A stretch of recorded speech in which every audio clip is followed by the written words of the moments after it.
রাকাতের সওয়াব। এই তো গেল মসজিদের সওয়াবের ব্যাপারটা। তা হইল কেমন, ইতিহাসটা বলবো না? খানায় কাবা কেমন হলো শুনবেন না? শুনবেন? কারা কারা শুনবেন? আল্লাহু আকবার বলে শিক্ষা।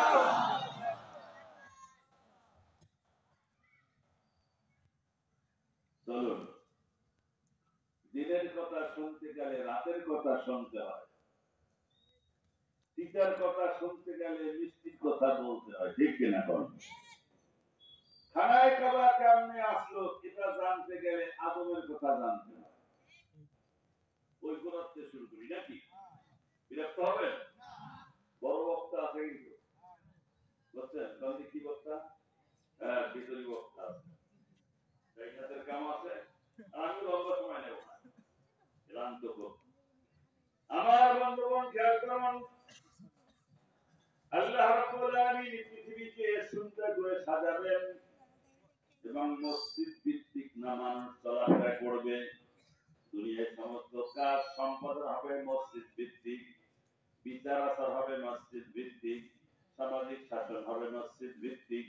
সেই জন্য আল্লাহ রাব্বুল আলামিন মানুষ সৃষ্টি করার সঙ্গে সঙ্গে বা আগে আগে প্রথম করেছেন মসজিদ ঘর। চিৎকার দিয়ে বলেন সুবহানাল্লাহ। মানুষ সৃষ্টির প্রথম মানুষ হলো আদম।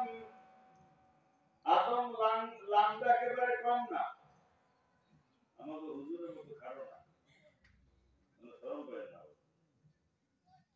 আদম কতটুকু ছিলেন? হাদিস শরীফে আসছে, খালাকাল্লাহু আদামা সিত্তুনা যিরাআ। খালাকাল্লাহু আদম, আল্লাহ আদমকে পয়দা করেছেন কতটুকু?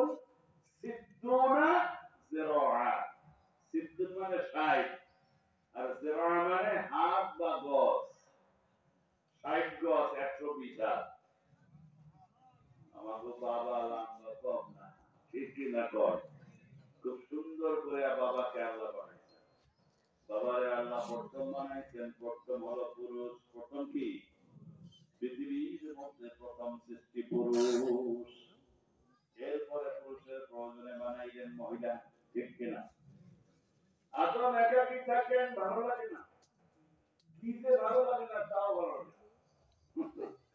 আদমদের কি চান তা নিজেও বলছেন, আমরা তো সব বলছেন কি দরকার। একটা পজিটিভ লিঙ্গের কিছু বা নেগেটিভ লিঙ্গের বিপরীত ধর্মী লিঙ্গের কিছু একটা প্রয়োজন আল্লাহ বোঝেন। বোঝার পরে মা হাওয়াকে বানাইলেন, লম্বা দিয়া সংক্ষেপ বলছেন। মা হাওয়াকে বানাইলেন, আদম আলাইহিস সালাম ঘুমে